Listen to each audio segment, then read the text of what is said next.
Drip, drip, drip, went the last drops of the monsoon downpour, splish, splish, splashing onto the end of Timon's nose. "Argh!"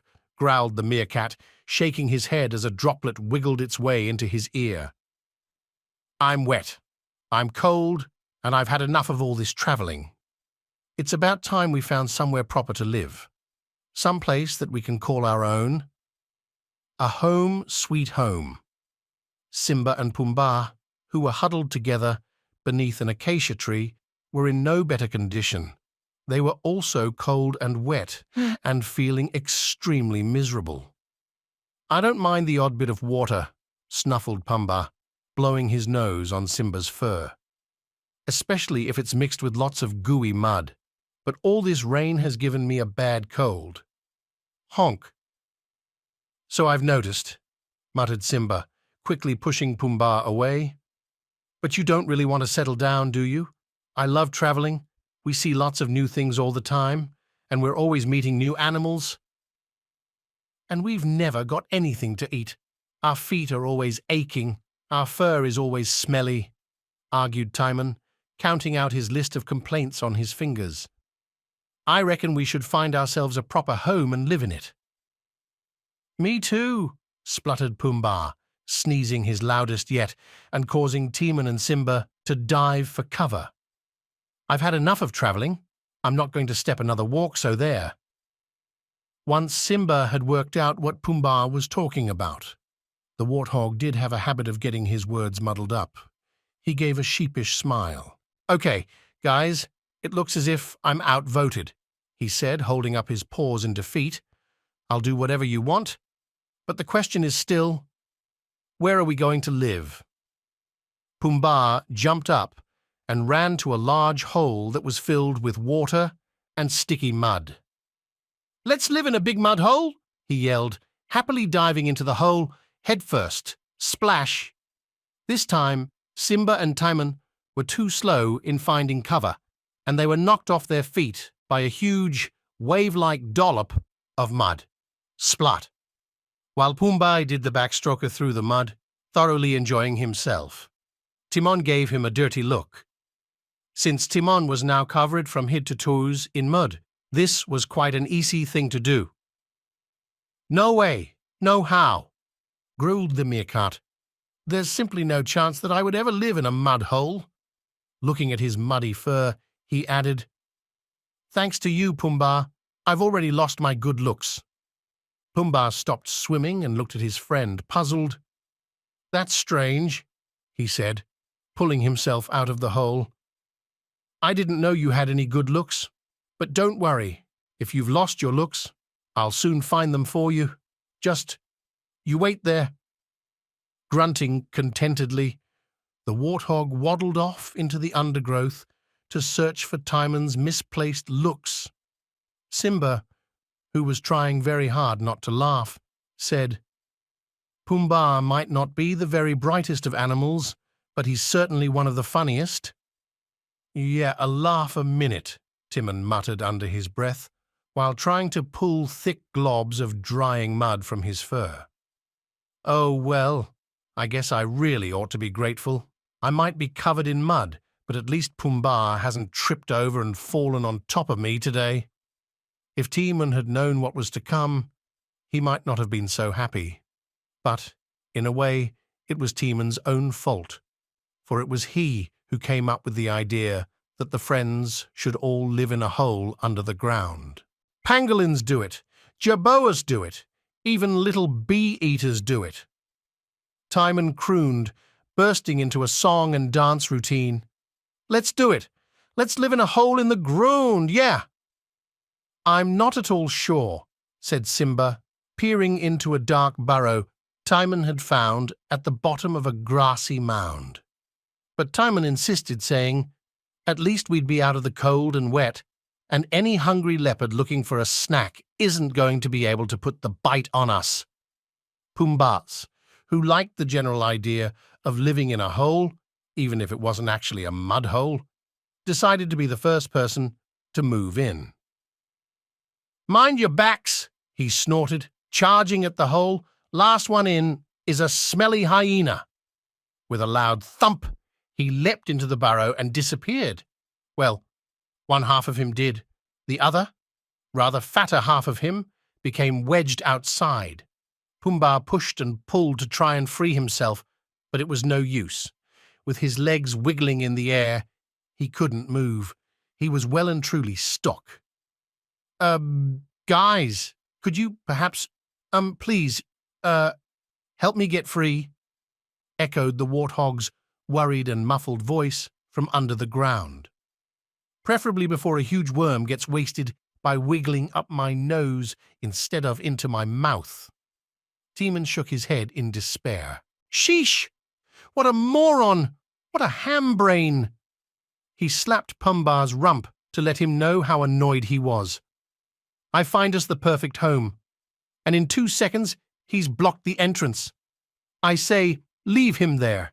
It'd teach the old greedy guts a lesson." "We can't just leave him in there," said Simba, grabbing Pumbaa's tail. "He is our friend. Now come on.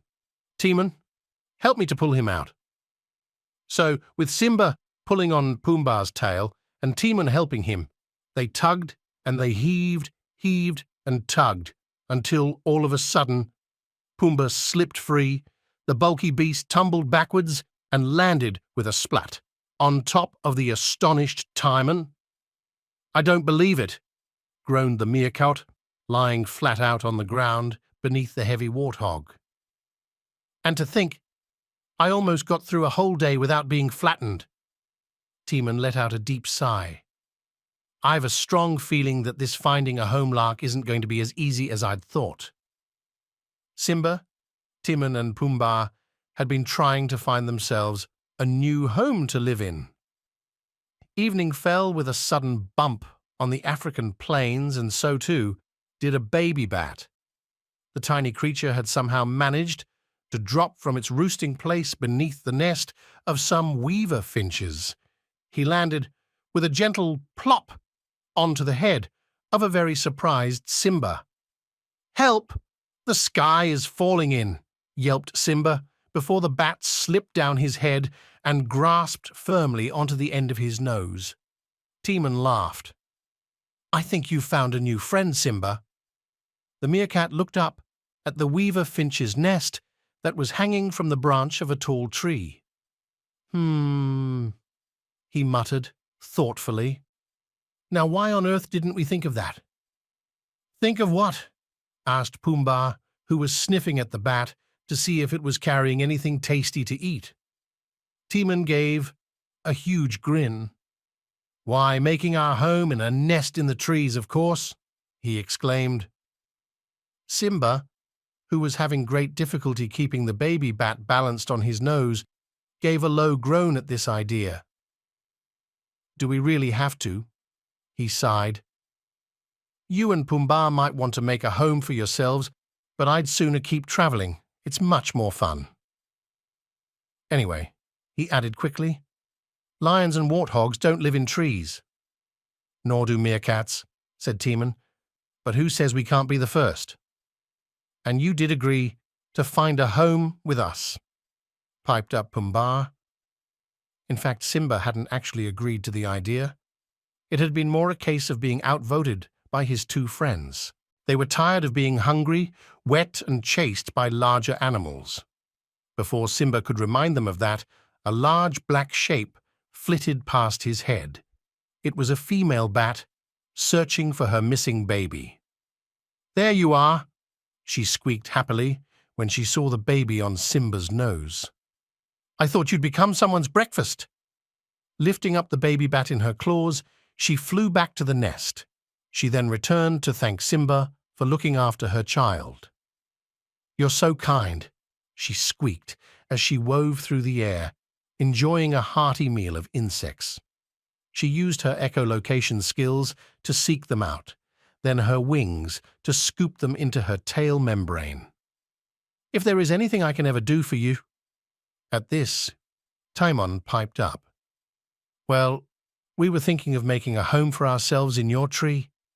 The mother bat thought this was a wonderful idea." "You'd be more than welcome," she said, before flying back to her nest her hunger satisfied. It's extremely comfortable living in a tree, especially when you are hanging upside down. Simba looked up at the tree. It was very tall. "All right, clever clogs," he said to Timon as they settled down for the night. "If we are going to nest in a tree, tell me one thing. How are we going to get up there?" "Hakuna Matata," mumbled Timon, already falling asleep. "No worries, I'll yawn. Think of yawn, something in the morn." And, amazingly enough, as dawn rose on the new day, that's exactly what the meerkat did. "Fly, fly? You want me to fly up into the tree?" spluttered Simba, deciding that Timon's bright idea was not at all what he wanted to hear. "You are mad, completely crazy. I can't and I won't do it, so there." "Yes, you can, and yes, you will," chuckled Timon, tying a set of wings, made from sticks and giant leaves, to Simba's back. "Remember, we all agreed that whoever lost the game of 1 potato, 2 potato would be the test pilot, and you, my friend, got the job?" They stood at the top of a large cliff face that overlooked the bat's tree below. Simba could just imagine dropping from this great height and landing with a disgusting splat on the ground, creating a feast of broken bones for any scavenger after an easy meal. The thought did not exactly make Simba eager to try out Timon's makeshift wings. "Huh! I feel such a fool," the lion groaned, even louder than before, as Timon finished the final adjustments. "Well, that's all right then," snorted a happy Pumbaa. You seem tired of reading Daniel. Take a break and let me finish the story for you. "Why, thank you, Adam. It would be nice to grab a bit of tea and call it a night." Listen up, folks. Daniel is taking his break. I'm taking over now. So where were we?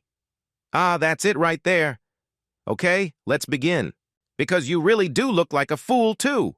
Then before Simba got even more nervous about his test flight, Timon gave him a hefty push off the cliff. "Wow!" the lion cub screamed, dropping out of the sky. "What have you done? I'm going to be killed! I'm going to die!" But, surprisingly enough, the wings suddenly caught a strong air current, lifting him up again, and the world's first ever gleading lion cub was born. "Way to go, Simba!" yelled Pumbaa. "You are doing just fine, Mr. Test Pilot." "I am, aren't I?" cheered Simba, gaining courage and showing off his new flying skills by looping the loop. "This is easier than I thought." Unfortunately, Simba's airborne antics brought him to the attention of an African harrier hawk who was looking to feed on the young from the nests of the weaver birds. The hawk had already picked out his next juicy meal, 3 chicks alone in their nest, and he didn't want any competition from this odd-looking bird. With a piercing cry, the hawk swooped in for the attack. "Help!" wailed Simba, as the hawk's sharp talons raked through the fur on his back. "Timon, Pumbaa, get me down from here!" But his friends could do nothing except watch in despair. Simba was on his own.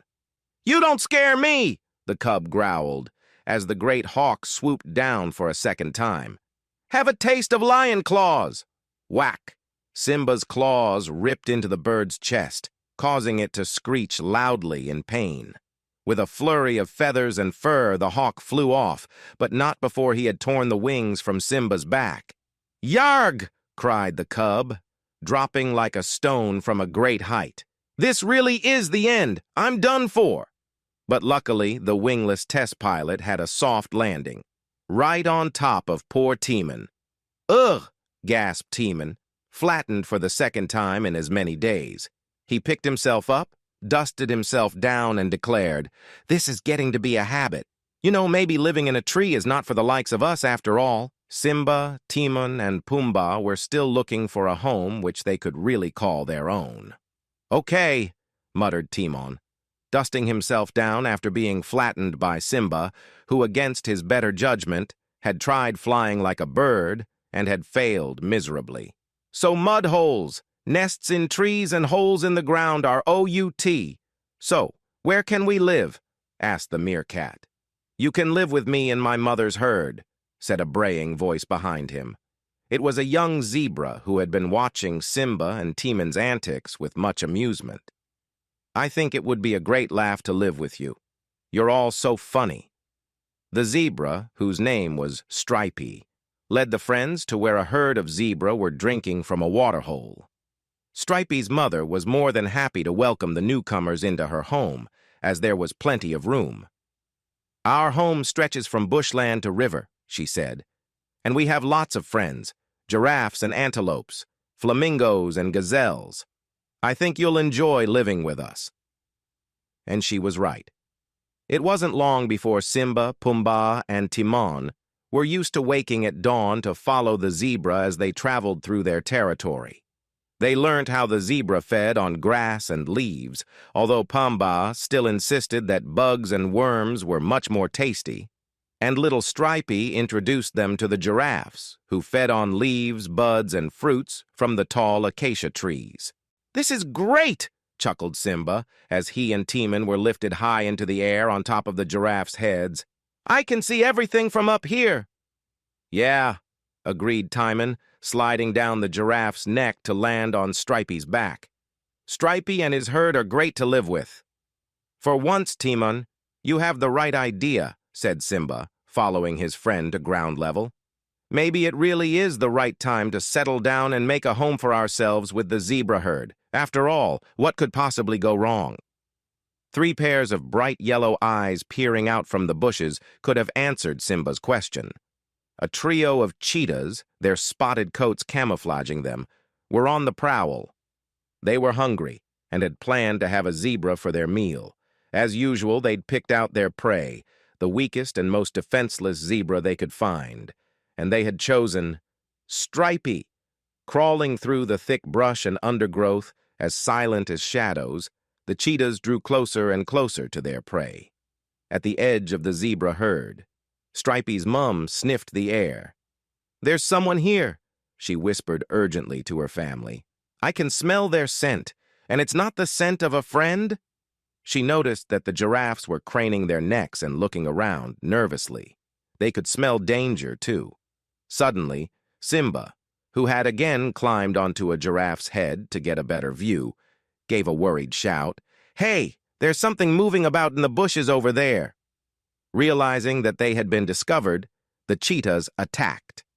"Get him!" shouted Lightfoot, the cheetah's leader, dashing toward Stripey at incredible speed. "Stripey, run!" shouted his mother, who was busy trying to lead the herd to safety. But in the panic, Stripey was quickly left behind. "Wait for me!" he cried, trying to keep up. But it was no use. His little legs were not strong enough. He turned to see the cheetahs racing towards him. "Ha! We've got him!" growled Lightfoot, preparing to leap onto Stripey's back. Simba, who had remained on top of the giraffe's head, knew he had to do something and fast. "Those cheetahs want Stripey for their dinner," he shouted to Pumbaa and Timon. "We have to save him." "Sheesh," muttered Timon, scampering up the neck of another giraffe. "And all I wanted was a quiet life. Oh well, here we go again." Reaching the giraffe's head, he turned and slid all the way back down again, very fast. Timon shot from the giraffe's back and landed with a heavy thump, bang on target on top of Lightfoot's head. The cheetah was knocked senseless. Looking at the knocked-out cheetah, the brave little meerkat growled. "Don't mess with the best, matey!" The other 2 cheetahs split up, planning to attack Stripey from both sides at once. "Help!" cried Stripey, as his legs buckled under him and he went crashing into the dust. "You're mine!" roared Fast Track, the second cheetah, rushing up to grab Stripey by the throat. "Hey!" growled a deep voice behind him. "Just leave that kid alone! He's my pal!" Then, before Fast Track knew what was happening, Pumbaa, who could move pretty fast himself if he wanted to, ran up and headbutted the cheetah hard on the bottom. "Wah!"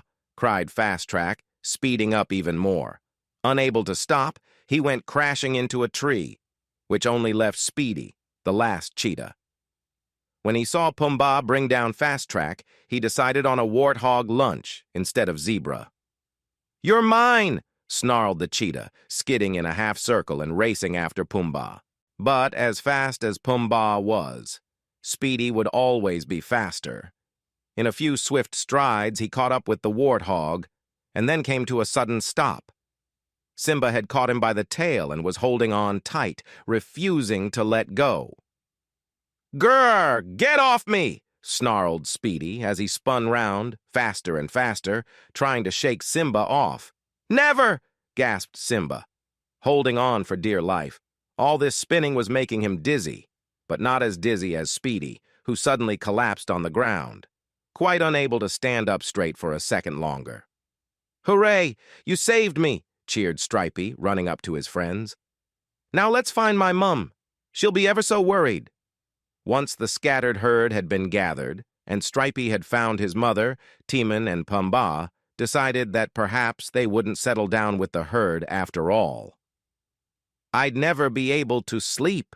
I'd be worrying all night about sneaky cheetah attacks," Timon said to Simba. "In fact, I've gone right off this setting up home lark. When I think of all we've been through, I reckon it'd be safer and more fun just to keep on traveling." Simba was very happy to hear Timon say this and gave a big grin. "Well, there really is no place like home," the lion said as the friends danced off into the sunset, "because the whole of this huge, wonderful land is our home."